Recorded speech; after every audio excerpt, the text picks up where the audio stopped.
आज के इस पावन शुभ अवसर पर मैं आप सबको बता दूं, तीर्थंकर प्रभु के हर कल्याण करने वाले होते हैं और उन्हें कल्याण करने वाला इसलिए कहा है क्योंकि तीर्थंकर प्रभु गर्भ से ही दूसरे के अतिशय का कारण बनते हैं। आप गर्भ और जन्म में आए, किंतु आपके द्वारा किसी अतिशय और किसी के कल्याण नहीं हुए, किंतु तीर्थंकर प्रभु गर्भ में आने से लेकर मोक्ष जाने तक अतिशय को प्राप्त होते हैं, इसलिए उन्हें कल्याणक कहा है। भगवान की दिव्य धुनी भी कल्याण करने वाली है, इसलिए उस धुनी को सामान्य धुनी ना कह के, सामान्य प्रवचन ना कह के, सामान्य उपदेश ना कह के दिव्य धुनी कहा है।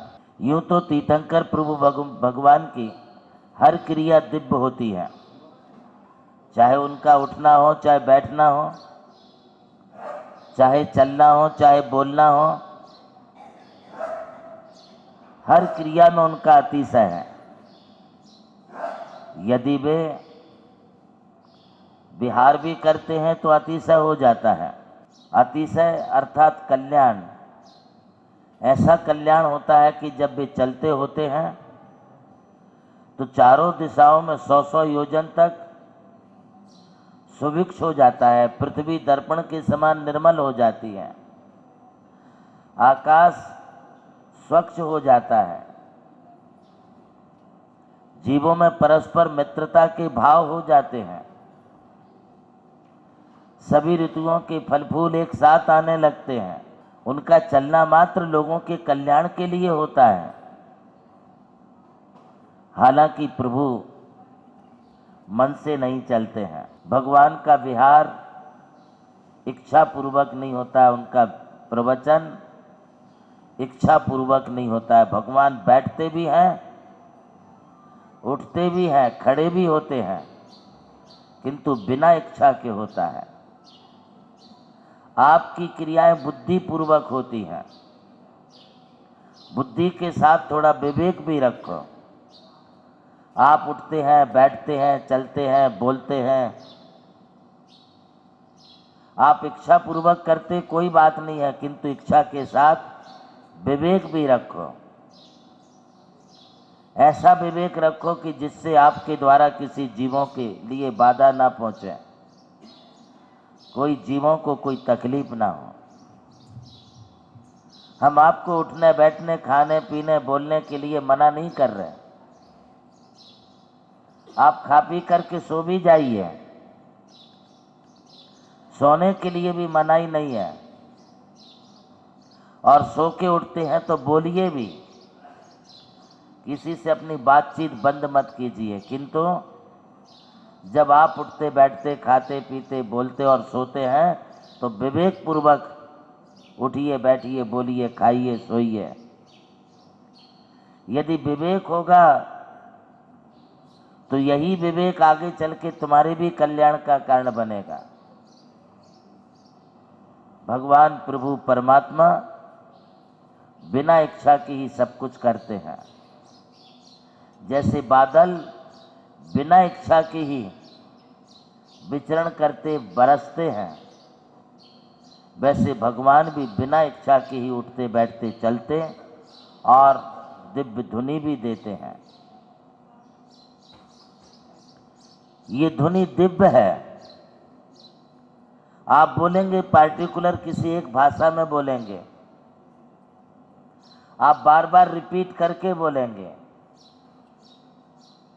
भगवान को कुछ कम 1 पूर्व कोटि वर्ष तक विहार भी होता है, उपदेश भी होता है, प्रवचन भी होता है, किंतु नॉट रिपीट। भगवान का जो उपदेश है, जो दिव्य धुनी है, वो रिपीट नहीं होती है,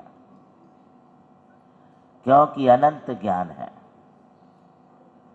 हमारे तुम्हारे ज्ञान सीमित है, हमारी भाषा सीमित है, हमारा बोलना सीमित है। भगवान अपरिमित बोलते हैं, अपरिमित जानते हैं।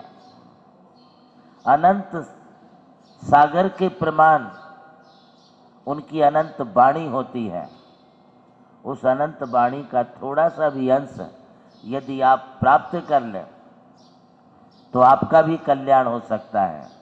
विगत दिनों से आपके लिए लगातार परम पूज्य आचार्य श्री देवनंदी महाराज के मुखारविंद से कल्याणक का महत्व बताया जा रहा है।